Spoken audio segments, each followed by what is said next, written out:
தினமலர் நேயர்களுக்கு அன்பு வணக்கம். உரைகள் நிகழ்ச்சிக்கு உங்களை வரவேற்கிறேன்.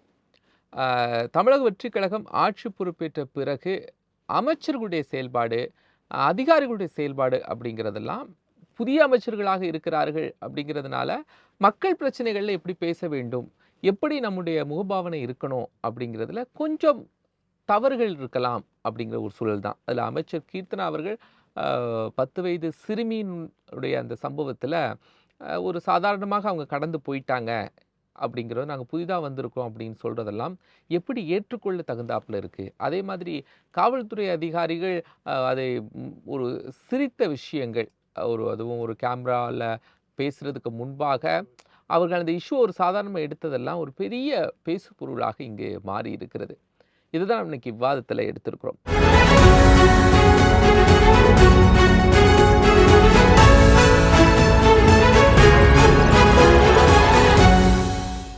அமைச்சரின் ஆதங்கம், நீ சிரித்தால் தீபாவளி, நான் சிரித்தால் பாகுபலியா அப்படிங்கிற விவாதம் தான். 2 கருத்துரையாளர்கள் நம்மோடு இணைகிறாங்க. முதலாவதா அரசியல் விமர்சகர் திரு ஜெகதீஸ்வரன் நம்மோடு இணைஞ்சிருக்கிறாங்க.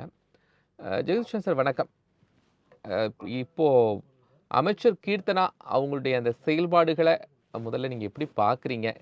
நிறைய வீடியோஸ்லாம் வந்துச்சு. தேர்தலுக்கு முன்பு எப்படி பேசினாங்க, தேர்தலுக்கு அப்புறமா அமைச்சரான பிறகு அவங்களுடைய செயல்பாடு, அதெல்லாம் எப்படி பார்க்குறீங்க? அதுங்க பொதுவாக நம்ம எல்லா மினிஸ்டர்ஸ் குறித்தும் நம்ம அமைச்சரவை எப்படி இருக்கிறது, எப்படி செயல்படுறாங்க அப்படிங்கிறது அடுத்ததாக வரலாம்.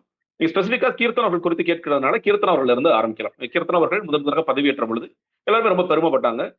ஒரு பெண் அவருக்கு கிடைச்சிருக்கு அப்படிங்கிறது எல்லாரும் பெருமைப்பட்டாங்க. ரொம்ப யங் ஏஜ், 29 வயதுல ஒருத்தர் அமைச்சராகின்றார். சிவகாசி மாவட்டத்துக்கு பிரதிநிதித்துவம் கிடைச்சிருக்கிறது அப்படின்னு சொல்லிட்டு அப்படித்தான் அன்னைக்கு இலாக்கா தெரியாட்டி கூட எல்லாரும் பெருமைப்பட்டாங்க. அதற்கு பிறகு இலாக்காவுக்கு தொழில்துறை கிடைச்சிருச்சு அப்படின்னு சொல்லிட்டு எல்லாருமே பெருமைப்பட்டாங்க. உண்மையிலே ஒரு பாராட்டத்தக்க அம்சமாகத்தான் இதை பார்க்க வேண்டியதாக இருக்கிறது. பதவியேற்பு முடிந்த பிறகு அடுத்த நாள் சட்டமன்றத்தில் எல்லோரும் எம்எல்ஏக்களாக பதவி பிரமாணம் செய்து வைக்கப்பட்டது. அதுல பாத்தீங்கன்னா முதல்வர் விஜய்ல இருந்து துவங்கி எல்லாத்தையும் வரிசையா ஒவ்வொரு மினிஸ்டர்ஸா கூப்பிட்டு இருந்தாங்க. அப்படிதான் ரேங்கிங் போகும். இந்த மினிஸ்டர்ஸ் எல்லாம் முடிஞ்ச பிறகுதான் எதிர்கட்சி தலைவரான உதயநிதி ஸ்டாலினை கூப்பிடுவாங்க. அன்னைக்கு கீர்த்தனவர்கள் வந்தவுடன் நீங்க போகுமான்னு சொல்லிட்டு அதுக்கு பிறகு உதயநிதி ஸ்டாலினை கூப்பிட்டாங்க. எனக்கு ஒன்றும் புரியலையே, கீர்த்தனா அவர்களுக்கு நம்ம பதவி பிரமாணம் பண்ணி வைக்க மாட்டீர்கள் அப்படின்னு கேட்கும் பொழுது, அதற்கு பிறகு விசாரிக்கும் பொழுது தான் எம்எல்ஏவாக வெற்றி பெற்ற சான்றிதழை கீர்த்தனவர்கள் மறந்து வச்சுட்டு வந்துட்டாரு. அதனால இன்னைக்கு பதவி ஏற்க முடியாது, நாளைக்கு தான் பதவி ஏற்கணும், இல்ல அந்த சர்டிபிகேட் வந்தப்பதான் பதவி ஏற்கணும்னு சொல்லிட்டாங்க. அது அவர்கள் மேல் நடந்த முதல் பார்வை. இரண்டாவதாக மாற்றுத்திறனாளிகள் குறித்து ஒரு விஷயம் சொன்னாரு. அதுல நம்ம மாற்றுத்திறனாளி குறித்து எப்படி பேசக்கூடாதோ அப்படி ஒரு வார்த்தையை பயன்படுத்தினார். அதுக்கு பிறகு அவரே அதை மன்னிப்பு கேட்டார். அப்படி பேசிடக்கூடாது, எங்கள் வீட்டிலே கூட மாற்றுத்திறனாளிகள் இருக்கிறாங்க, நான் பேசிடக்கூடாதுன்னு சொல்லிட்டு அவரே அது மாதிரி செய்தார் அப்படிங்கிறத பார்த்தோம்.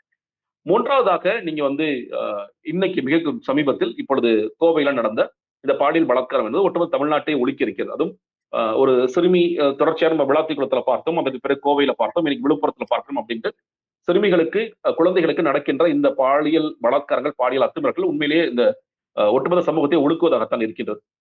இதே தாவேக கட்சியாக இருக்கும் பொழுது இன்னும் சொல்ல போனா விஜய் அவர்களுக்கு ஏன் வாக்களித்தீர்கள் இன்னுமே நம்ம பெண்கள்கிட்டையும் மகளிர்கிட்டையும் கேட்கும் பொழுது விமன் சேஃப்டி சார் இப்ப என்கிட்ட பேசுறாங்க. சார் விமன் சேஃப்டி ரொம்ப மோசமா இருந்துச்சு. ஆமா, நீங்க திமுக ஆட்சி காலத்தில் விமன் சேஃப்டிங்கிறது பெரிய பேசுபொருளாக இருந்தது. அதுவும் நீங்க விளாத்திக்குளம் சம்பவம் நடந்து தொடர்ச்சியாக அந்த 24 மணி நேரத்தில் விளாத்திக்குளத்துல 1, நாமக்கல்ல 1, இந்த பக்கம் மேல்மருவத்தூர்ல 1 ஒரு 3 சம்பவங்கள் 24 மணி நேரத்தில் நடக்குது. எல்லோருக்கும் பெரிய ஒரு அதிருப்தியை ஏற்படுது. கடும் விமர்சனத்திற்கு அரசாங்கம் உள்ளாகுது. என்னதான் அந்த கவர்மெண்ட் செய்யறாங்க, ஏன் இவ்வளவு மோசமா செயல்படுறாங்க அப்படின்ட்டு. இதற்கு முன்னாடியே அண்ணா யூனிவர்சிட்டி மாணவிக்கு ஒரு பாலியல் அத்துமீறல் நடக்கும் பொழுது நீங்க அதையும் அப்பயும் தாவேக்காரங்க விஜய் அவர்கள் கடிதம் எல்லாம் எழுதினார். அதுக்கு பிறகு அவரே போய் ஆளுநர்லாம் சந்திச்சுட்டு வந்தாரு. சில இடங்கள போராட்டங்கள் எல்லாம் பண்ணாங்க. அப்ப விஜய் அவர்கள் மேல ஒரு பார்வை என்பது, பெண்களுக்கான பார்வை என்பது இவரந்தா விமன் சேஃப்டியில பெரிய அளவுக்கு மாறுபாடு ஏற்படும் அப்படிங்கிற ஒரு காரணம் இதே இன்று அமைச்சர் கீர்த்தனா அவர்கள் கடுமையாக நீங்க பெண்களுக்கு நடக்கின்ற அத்துமீறல் குறித்து இன்னைக்கும் ஒரு வீடியோ ஓடிட்டு இருக்காங்க. அந்நியன் மோடு அம்பி மோடு ஓட்டிட்டு இருக்காங்க. அதெல்லாம் பார்க்கின்றோம். இப்பொழுது அதே அமைச்சர் கீர்த்தனா போய் செய்தியாளர்கள் கேள்வி எழுப்புறாங்க. மேடம், இந்த மாதிரி சூழல் இந்த மாதிரி இன்சிடென்ட் நடந்திருக்கு, அது குறித்து உங்களோட பார்வை என்ன, உங்க கருத்து என்ன அப்படி கேட்கும் பொழுது அவங்க சொல்ற பதில் என்பது, சார் பொலிட்டிக்கலான விஷயங்கள்லாம் தள்ளி வச்சிருங்க, அட்மினிஸ்ட்ரேட்டிவ் ரீதியா ஏதாவது கேள்விகள் இருந்தா கேளுங்க. என்ன சொல்றேன், எவ்வளவு இன்சென்சிட்டிவான பதில் இது. உங்கள்கிட்ட கேட்கப்பட்ட கேள்வி இது முதல்ல பொலிட்டிக்கலா?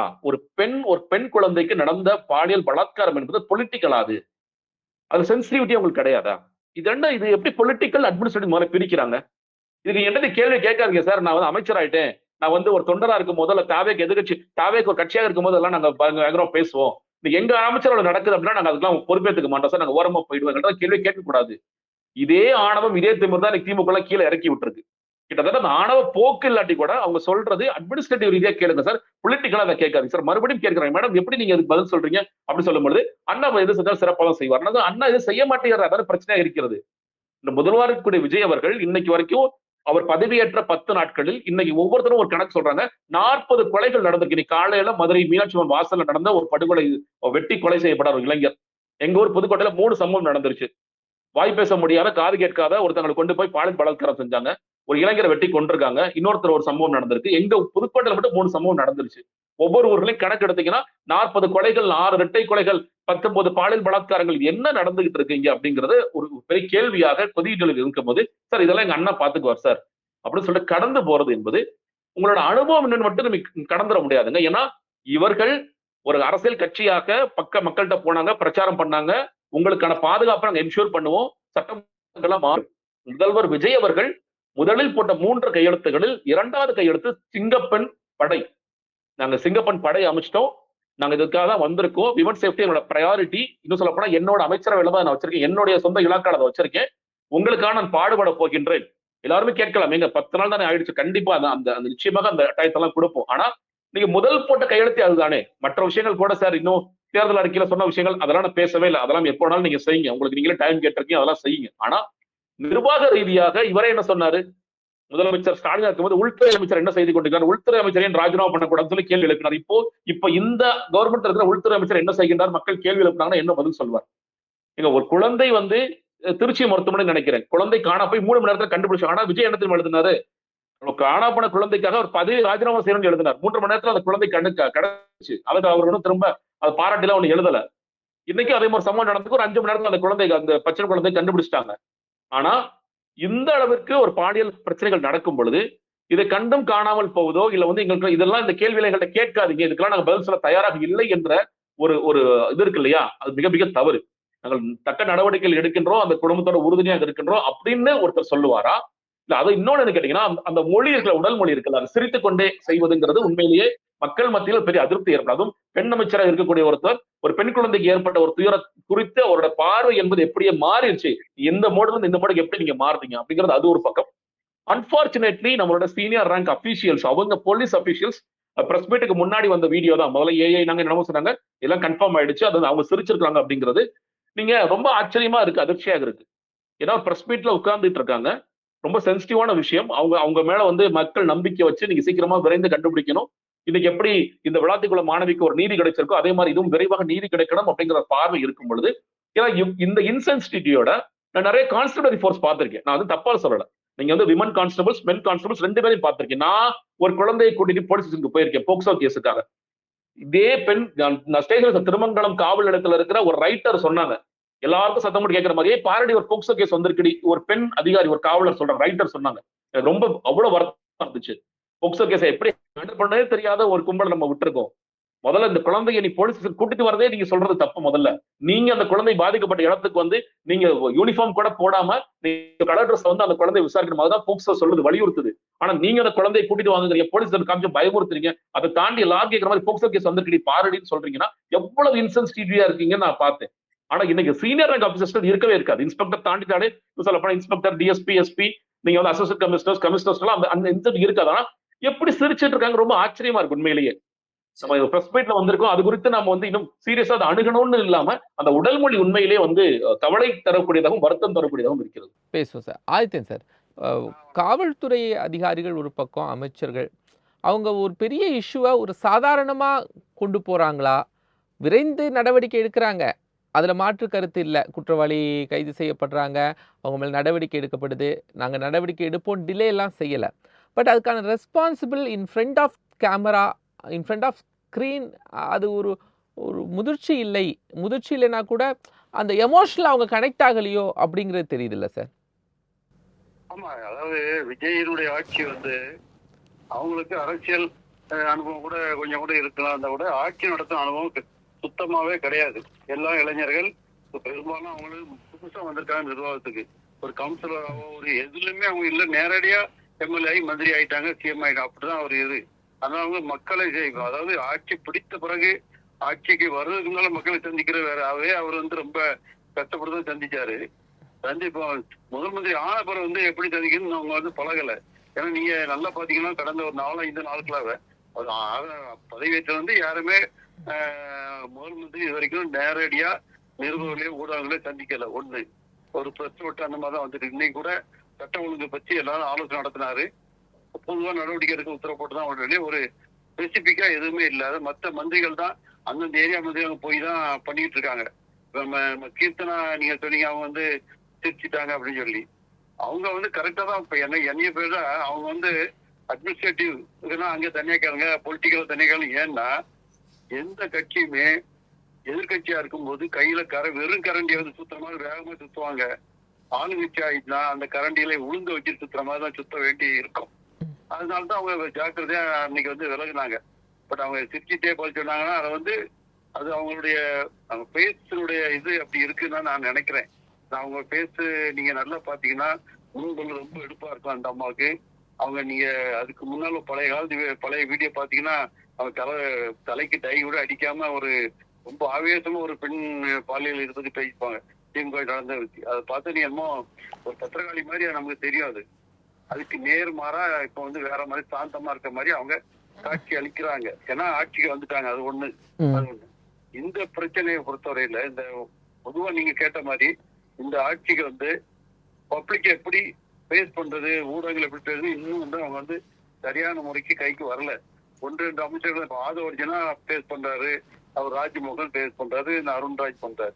இப்பதான் இப்படி ஒரு 4-5 பண்ணிட்டு விட்டாருதான். இன்னைக்கு கூட பாருங்க அவங்க ஒரு சட்ட தலைமைச் செயலகத்தை கூட ஒரு சட்ட இந்த கட்சி அலுவலகம் மாதிரி மாத்திட்டு இருக்காங்க. இன்னைக்கு ஒரு 3 எம்எல்ஏ டிசிஷன் பண்ணாங்க. அவரு இல்ல போய் மாலையை போட்டாங்க. அது ஒரு ஆதவர்ஜன் ஆபீஸ்ல போய். ஏன்னா அவங்க கட்சி அலுவலகம் பனையூர்ல இருக்கு. 20 கிலோமீட்டர் வந்து போகணும். சிஎம்ஏ அங்க போயிட்டு வர்றது கஷ்டமா இருக்கு. அது கட்சி நடவடிக்கை கூட எம்எல்ஏக்கள் இன்னைக்கு விலகி அதிமுக எம்எல்ஏக்கள் 3 பேர் ராஜினாமா பண்றது எல்லாமே அங்க நடக்குது. ஆதவர்ஜனா ரொம்ப நடக்குது. அது மாதிரி ஒரு அவங்க எந்த இடத்த எப்படி யூஸ் பண்ணணும் கூட தெரியல. செங்கோட்டை மாதிரி இருந்தாலும் அவருடைய ஆலோசனை கேட்கறாங்களாங்களும் தெரியல. அதாவது அமைச்சர் அறையில போய் அவங்க கட்சியில இணையிறது அந்த மாதிரியான ப்ரொசீஜர்ஸ் இருக்கக்கூடாது அப்படின்னு சொல்றீங்க. ஏற்கனவே அவர் புஷானது அறையில இதை மாதிரி நடந்துச்சு. அது மாதிரி போன வாரம் தொடர்ந்து இப்படி அவங்களுக்கு வந்து சட்டமன்ற கட்சி அலுவலகம் எது, கட்சி அலுவலகம் எது, இதெல்லாம் அவங்களுக்கு அந்த குழப்பங்கள் இருக்கு. அது எதை எப்படி பண்ணு தெரியல அவங்களுக்கு. அதான் போக போதான் தெரியும். ஏன்னா எடுத்த உடனே எல்லாமே சரியா போயினா அவங்க ஒரு திடீர்னு ஒரு வேவ்ல வந்துட்டாங்க ஆட்சிக்கு. இந்த மாதிரி அவங்க ஆட்சியை தக்க வைக்கிறதுக்கே கவர்னமளிக்கிற அடையாளம் நடந்தாங்க. எம்எல்ஏக்கள் இழுத்து எல்லாம் பண்ணி ஒரு கூட்டணி உடைச்சு கொண்டு வந்தாங்க. இப்ப அதிமுக கூட்டணி தேவையெல்லாம் உடைச்சிட்டு இப்ப அதை இன்னும் துக்கள் நொறுங்கிட்டு இருக்கு. இன்னைக்கு பாருங்க 3 பேர் மொத்தம் 25 பேர்ல பாதி பேர் வந்துட்டாங்க. இப்ப 3 பேர் விலகிட்டாங்க. இதை இப்ப அவரு வந்து ஏடிஎம் கால்கள் இருந்தனா நம்மளோட மெஜாரிட்டியா தக்க வைக்கலாம் ஈஸியார்னு நினைச்சிருக்காரு. அது நடக்கல. அதனால அவங்க ஒரு அன்ரெஸ்ட் இருக்குது அவங்களுக்குள்ள. அந்த முதலமைச்சர் அவரு பாருங்க கோட்டைக்கு போனா நம்ம ஊடகங்கள்லாம் நம்ம அவருக்கு ஓட்டு போட்டாரு, வெள்ளைக்கோட்டு போட்டாரு, அதை சுத்தி இதுதான் செய்தியா இருக்க வழிய இது வரைக்கும் 3 தடவை அமைச்சர் நிர்வாகம் நடந்தாச்சு. ஃபைனல் ஆயிட்டு இன்னும் தமிழக அமைச்சர் கூட்டம் தான் நடக்கல. அபிஷியலா அமைச்சரை கூட்டம் இது. ஏன்னா அதுக்கு அஜெண்டா செட் பண்ணணும். அஜெண்டா யார் செட் பண்ணணும் அது இப்போ தெரியல. ஓட்டான் அக்கௌண்ட் ஏற்கனவே போன ஆட்சியில கொடுத்துட்டாங்க. பட்ஜெட் போடணும். அதுக்கு முன்னால சின்ன சின்ன திட்டங்கள்ல அந்த ஓட்டான் அக்கௌண்ட் வந்து பணத்தை எடுத்து செலவழிக்கும். அது தெரியல. அது என்ன பண்ணாலும் தெரியல. இப்ப கேட்டா எடுத்தவொடனே போய் இந்த லிமிடெட் டெண்டர் கேன்சல் பண்ணி பெரிய வீராதி வீரர் மாதிரி காமிச்சுடுறாங்க. அது ஒரு ஆபீசர் லெவல்ல போடுற டெண்டர். அது அரசியல்வாதிக்கும் சம்பளம் கிடையாது. அதனால சின்ன சின்ன வேலை இருக்கும். இபில கூட ஒரு எடுத்தவன ஒரு அதிகாரி பேர் சஸ்பெண்ட் பண்ணாங்க. அந்த அதிகாரி தான் எல்லாத்துக்கும் பொறுப்பு. அவரை வேற எதுக்கோ உள்ளதுல இதுல சஸ்பெண்ட் பண்ணி கடையில் என்னாச்சு ஒட்டுமொத்த அந்த இதையும் கொலாப்ஸ் பண்ணி விட்டுட்டாங்க அங்க. இப்படி ஒவ்வொரு பிரச்சனை. இப்போ அதே மாதிரி இப்போ சட்டசபைக்கு எப்பவும் போடுவோம். பட்ஜெட்டுக்கு என்ன பண்ணணும் இதெல்லாம் எது பத்தியும் பேசல. அவர் சிஎம் அதை பத்தி எதுவும் பேசல. ஒரு ட்விட்டர்ல கூட எதுவும் பண்றது இல்லை அவரும். இன்னைக்கு ஒரு லாண்டரை பத்தி அந்த அறிக்கையை பாருங்க. அதோட ஸ்பெசிபிக்கா எதுவுமே அதுல இல்ல. பொதுவா கடன் நடவடிக்கை எடுக்கணும் அப்படிதான் சொல்லி வழக்கமா இந்த மாதிரி 2 பேர் பிடிச்சாங்கன்னா நினைஞ்சவங்க கை கால உடைப்பாங்க. அதுதாங்க வருது. மாவு கட்டு போட்டாங்கன்னு போடுறது. இது போன இல்லதான் அப்படிதான் நினைச்சு அது தொடர்ந்து நடந்துட்டு ஓரளவு. ஆனா ஒரு புது ஆட்சிக்குன்னா 100 நாளாவது டைம் கொடுப்பாங்க. இல்ல ஆனா நடவடிக்கை வேகமா இருக்குல்ல சார். இப்போ நான் சொன்ன மாதிரி அமைச்சர்களுடைய செயல்பாடுகளை ஸ்கிரீன் பிரசன்ஸை விமர்சனம் செய்யற நேரத்துல அவங்களுடைய நடவடிக்கை கொஞ்சம் வேகமா இருக்குல்ல. ஆமா அதிகார அதாவது சில நடவடிக்கை எல்லாம் கரெக்டா தான் இருக்கு, போலீஸ் ஆக்ஷன்லாம் நடந்தா இருக்கு. பட் அது வந்து முறைப்படி என்ன பண்றாங்கிறது முறைப்படி மக்களுக்கு இவங்க எப்படி ப்ரொஜெக்ட் பண்றாங்கிறத வந்து இடையில பெரிய இடைவெளி கிடக்கு இவங்களுக்கும் ஊடகங்களுக்கும் மக்களுக்கும். அது எப்படி நிரப்ப போறாங்கன்னு தெரியல. அதனாலதான் இப்போ நீங்க இந்த ஒரு நாள்ல இப்படி சொல்றாங்களே உதயநிதி இத்தனை கொலை இத்தனை கற்பழிப்புன்னு ஒரு லிஸ்ட் போடுறாங்க. எந்த ஆட்சியிலும் நடக்கத்தான் செய்யும். நம்ம போன ஆட்சி என்ன பண்ணாங்க, என்ன சொன்னாங்க, தேசிய குற்ற ஆவணத்தை கணக்கு பார்த்தா அங்கேயோட இங்க குறைப்பாங்க. இவரு இண்டிவிஜுவல் வந்து இப்போ வந்து ஊடகங்களுக்குனால சமூக ஊடகங்களாலும் தமிழ்நாடு ஃபுல்லா பரவுது. அதை வந்து எதிர்கட்சியே பிரச்சனை ஆகும். போனது விஜய் மட்டும் தான் பண்ணாரு, இப்ப அப்படி கிடையாது. 2-3 கட்சி இருக்கு எதிரா, பெரிய பெரிய கட்சி திமுக அதிமுக பிஜேபி எல்லா கட்சியும் எதிர்த்து அவங்க பண்றாங்க. அப்போ அந்த எல்லா சின்ன சின்ன கூட்டம் எல்லாமே சேர்ந்துரும் போது பெரிய புதாரம் ஒரு 10-15 நாளைக்குள்ள கடுமையான எதிர்ப்பை சமாளிக்க அளவுக்கு அவங்களுக்கு இருக்கு. ஆனா அமைச்சரவை இப்போ இந்த சின்ன சின்ன பிரச்சனைகள், ஊடகங்கள் அமைச்சர்களுடைய செயல்பாடுகள் எல்லாம் சுட்டி காட்டுறது, அதிகாரிகளுடைய செயல்பாடுகளை சுட்டி காட்டுறது, இதுல இருந்து ஒரு பாடம் அப்படிங்கறத குயிக்கா லேர்ன் பண்ணிக்குவாங்களா? ஆமா, பண்றதுக்கு வாய்ப்பு இருக்கு. ஆனா இன்னும் அவர் அந்த அதிகாரி மாற்றமே முழுமையா நடக்கல. நீங்க தலைமைச் செயலாளர் இருக்காரு, அவர் யாரு, தேர்தல் ஆணையத்தால் நியமிக்கப்பட்டவர். எடப்பாடிக்கு முன்னால செயலாளர் இருந்தவர். அவரே தலைமைச் செயலாளரே அவரு இன்னும் மாற்றல. போலீஸ் தான் மட்டும் மாற்றிருக்கு. ஏன்னா அவர் வெளியிருந்து சப்போர்ட் பண்றாங்கல்ல, போய் IPS IAS அதிகாரிகள் பழைய அதிகாரிலாம் சப்போர்ட் பண்றாங்க, கைட் பண்றாங்கல்ல, அவங்களோட கைடன்ஸ் முழுமையா வந்து அமல்படுத்தப்படல. அதுக்குள்ள இந்த பிரச்சனைகள்லாம் இவங்க சந்திக்க வேண்டியிருக்கு. ஆட்சியை தக்க வைக்கிறதுக்கு எதிர்கட்சியை வீக் பண்ணணும், இந்த பிரச்சனைலாம் அவர் தவிர்க்கிறது. இன்னும் பாருங்க, டெல்லி கூட அவரு பிரைம் மினிஸ்டர் பார்க்கணும் போக முடியல, அந்த தமிழ்நாட்டுக்கு பற்றி சொல்றதுக்கு. ஏகப்பட்ட இதுல அவர் வந்து பல திட்டங்கள் தேர்தலுக்கு முன்னாலே முடிவடைந்த திட்டம் இன்னும் அவருடைய சிறப்புலாவுக்காக காத்திருக்காங்க. இதனால CM கோட்டையில இருந்து ஏதாவது பண்ணிட்டு காணொலி காட்சியில பண்ணுவாங்க. சுத்தமாக 414 கோடி இதுல பஸ் ஸ்டாண்டு திறக்கல, வடபழனிக்கு மெட்ரோ ரயில் ஓடணும்னு நினைச்சாங்க, ஓடவே இல்லை. இப்போ அதெல்லாம் இப்போ உடனே முடிந்து தயாராக திட்டங்கள். இதெல்லாம் பத்தி தான் அவங்க என்ன ஆலோசனை நடத்துறாங்க. ஏன்னா அமைச்சர் முதல் நடக்கல, அதுல வந்து அந்த கலெக்டிவா இருக்கணும்.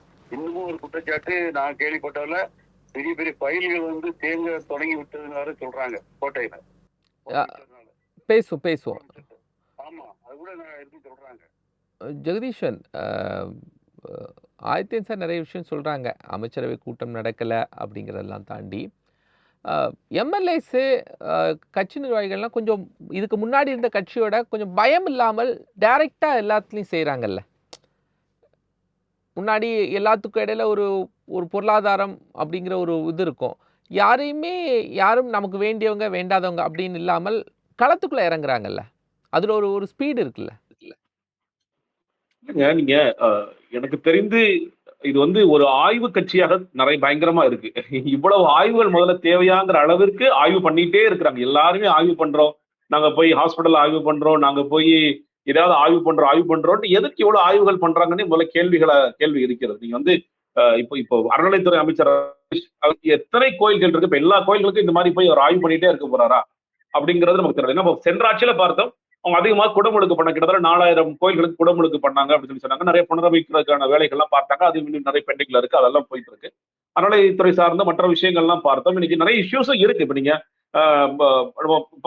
திருச்செந்தூரை எடுத்துக்கலாமே. திருச்செந்தூர்ல நிறைய கண்டினியூஸா இருக்கிற ஒரு பிரச்சனை என்பது, காசுக்கு ஒரு மரியாதை இருக்கு, காசு இல்லாட்டி மக்கள் கஷ்டப்படுறாங்க அப்படிங்கிற சிக்கல் இருக்கு. இப்ப திருவண்ணாமலையில பார்த்தோம், கட்டக்கடங்காத கூட்டம். சனி ஞாயிறு தான் பெரிய விசேஷம்லாம் இல்ல, சனி ஞாயிறுல கிட்டத்தட்ட 10 மணி நேரத்துக்கு மேல மக்கள் வெயிட் பண்ணி கியூல நின்று போயிருக்காங்க அப்படிங்கிறது. இந்த மாதிரியான சிக்கல்கள் எல்லாம் முதல்ல எப்படி களைவது அப்படிங்கிறத பார்க்கணும். இன்னும் குடமுழுக்கு செய்யப்படாத கோயில்களாம் எப்படி குடமுழுக்கு செய்வது, நீங்கள் புனரமைப்புல எதெல்லாம் பாதியில இருக்கோ அதுக்கெல்லாம் சரியா ஃபண்ட் வருது, அதெல்லாம் எவ்வளவு சீக்கிரமா பண்றது அப்படிங்கிறதா ஒரு அறநிலையத்துறையோட வேலைகளாக இருக்கும்.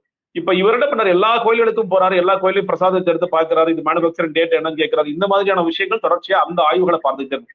இன்னைக்கு MLAக்களாக இருக்கக்கூடியவர்கள் வந்து இன்னொன்னு சொல்ல, நம்ம பார்த்து நடுவில் ஒருத்தர் வந்து ஒரு நர்ஸா இருக்கிறவங்க ஒரு ஹாஸ்பிட்டலுக்குள்ள வந்து டீன்டையே கேட்டுட்டு போய் ஆய்வு பண்றாங்க, ஒரு தொலைக்காட்சியை கூப்பிட்டு பேட்டி கொடுக்குறாங்க, இந்த ஹாஸ்பிட்டல்ல என்ன இருக்குன்னு. யார் இந்த அதிகாரத்தை கொடுத்தாங்கன்னா, இந்த மாதிரியான ஆய்வை எல்லா ஹாஸ்பிட்டலையும் ஒருத்தர் மேற்கொள்ள ஆரம்பிச்சோம்னு வச்சுக்கோங்களேன், அது எங்க போய் முடியுங்கிறது ஒண்ணு இருக்கு.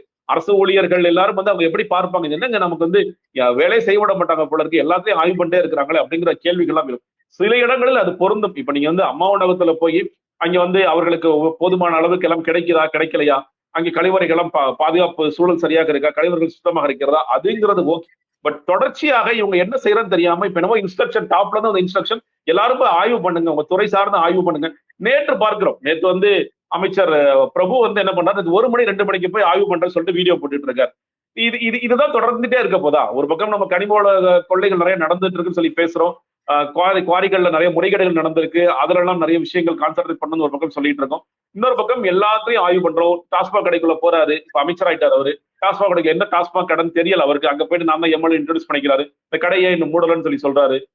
குற்றச்சாட்டுகள் ஒரு மாதிரி இப்போ இப்ப இதே மாதிரி மதுவிலக்கு ஆயத்துறை அமைச்சர் இதே விஜய் அவர்கள் பாட்டிலுக்கு 10 ரூபா, பாட்டிலுக்கு 10 ரூபா, பாட்டிலுக்கு 10 ரூபான்னு பாட்டு பாடினாரு. இன்னைக்கு அந்த அமைச்சர் போய் அவரே சொல்றாரு 10 ரூபா தேவைதான். ஏன்னா வந்து அவங்க வாடகை கொடுக்காம கஷ்டப்படுறாங்க. அந்த பில்டிங் நிறைய கரண்ட் பில் வருது, அது எப்படி கொடுக்குறேன்னு செலவு தெரியல. இது நடந்துச்சு. நீங்க அங்கன்வாடிகள் நான் போயிருக்கு, நிறைய அங்கன்வாடிகள்ல கவர்மெண்ட் இருந்து ஃபண்ட் வராது.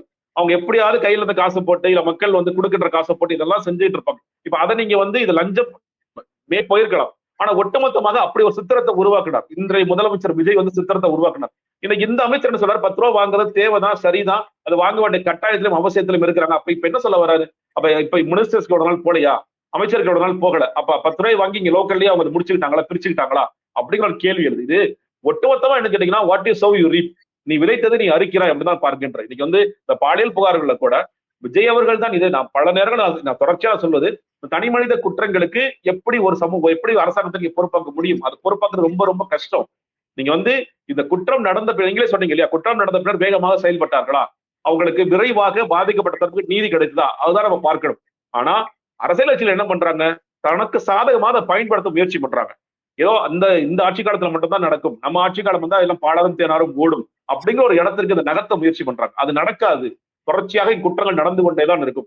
சமூக ரீதியான குற்றங்கள் ஏன் நடக்குது நீங்க கேள்வி எழுப்புங்க. அரசியல் கட்சிகள் சட்டை பிடிச்சு உழுக்குங்க. தென் மாவட்டங்கள்ல நிறைய ஜாதிய கொலைகள் நடக்குது. அதற்கு நம்ம என்ன பண்ணணும்? போலீஸ் டிரான்ஸ்பர்ஸ் ஏதாவது பண்ணணுமா? மேற்கு மண்டலத்தில் இருக்கிறவங்களை தென் மண்டலத்துக்கு கொண்டு வரணுமா? தென் மண்டலத்தில் இருக்கிறவங்க மேற்கு மண்டலத்துக்கு மாத்தணுமா? ஒரே சமூகம் சார்ந்த ஆட்களை இங்க போடக்கூடாதா? அது மாதிரி நீங்க பேசலாம். ஆணவ படுகொலைகள் நடக்குது, ஆணவ படுகொலைகள் தடுப்பதற்கு சிறப்பு சட்டங்கள் என்ன ஏற்ற வேண்டும், அதற்கு எப்படி கண்காணிப்பை தீவிரப்படுத்துறது, அந்த வேலைகள் நீங்க பார்க்கலாம். ஆனால் இந்த மாதிரி தனி மனித குற்றங்கள், இந்த பாலியல் நீ என்ன பண்ணிட முடியுங்கிறது பெரிய கேள்வியா இருக்கு. பாதுகாப்பு நீங்க என்னதான் பலப்படுத்தினாலும் இந்த இன்சிடென்ட்ஸ்ல எங்க நடக்குதுன்னு பாருங்க.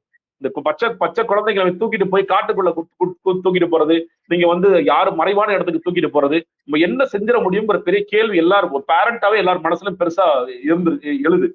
விரைவாக இவர்களுக்கெல்லாம் எப்படி தண்டனை பெற்று தருவது நீங்க பாக்குறோம். விளாத்திக்குள சம்பவத்துல 77 நாள்ல இன்னைக்கு இதே போலீஸ்னால, இதே ஜுடிஷியரினால தண்டனை பெற்று தர முடியும் அப்படின்னா, இதே மாதிரி கோவையில முன்னாடி சம்பவம் நடந்துச்சு, 3 மாசத்துல தீர்ப்பு வந்துச்சு.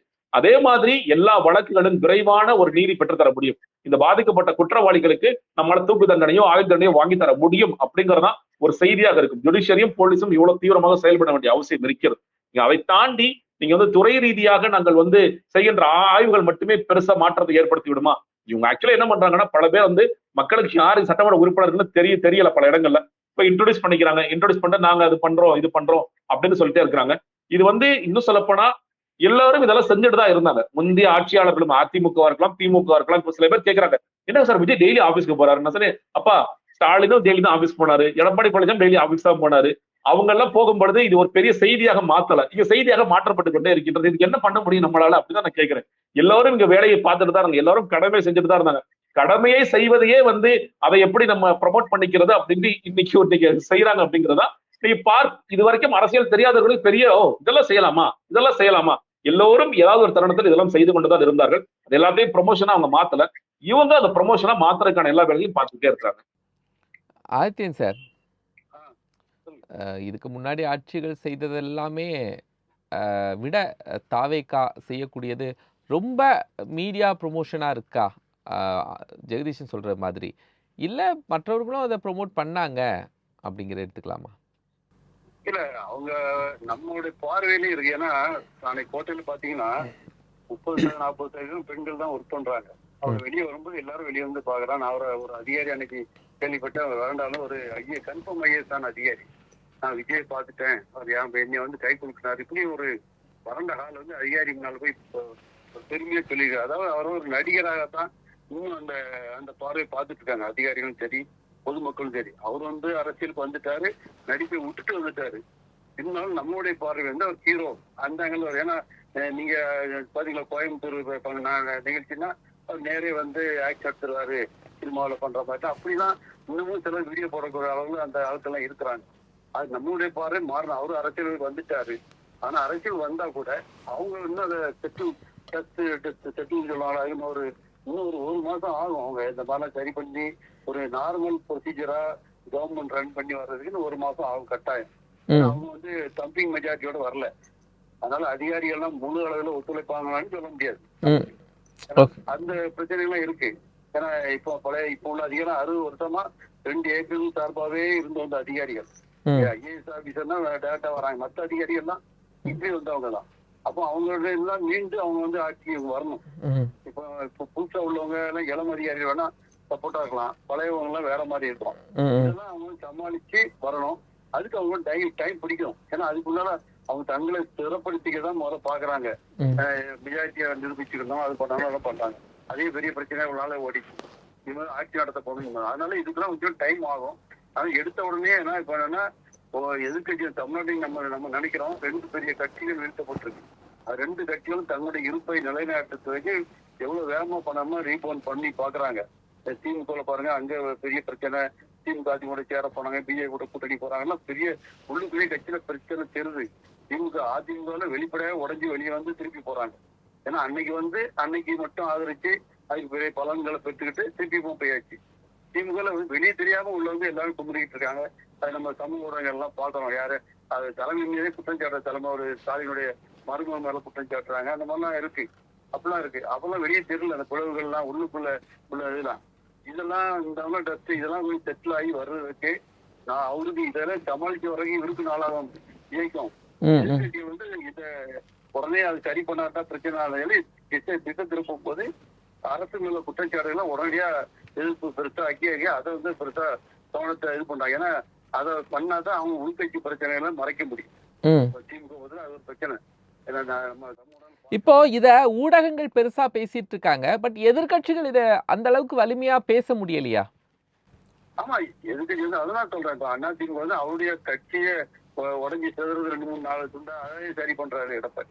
ஒவ்வொரு நாளும் ஒவ்வொரு மாவட்டம் கூப்பிட்டு பேரு உடனே இவ்வளவு பண்ணேன் தான் பேசிட்டு இருக்காரு 2-3 நாளா. அதனுடைய பேச்சு விலைதான் இன்னைக்கு பாதி பேரு தங்கமணி போய் பார்த்து அப்ப நீ அந்த ஒரு 6 பேர் மட்டும் சேர்க்க மாட்டேன் மீதி எல்லாம் வாங்கன்னு சொல்லி அப்பெல்லாம் பேசினா கொஞ்சம் பேர் வந்திருக்காங்க. இன்னைக்கு 3 பேர் வந்தாங்கன்னா அவன் டக்குனு இவங்க ஐயா நமக்கு சப்போர்ட் பண்ணாங்க திரும்ப டக்கு 3 பேரை ரிசைன் பண்ண வச்சுட்டாங்க. இன்னைக்கு இப்படி அவங்க பண்றாங்க.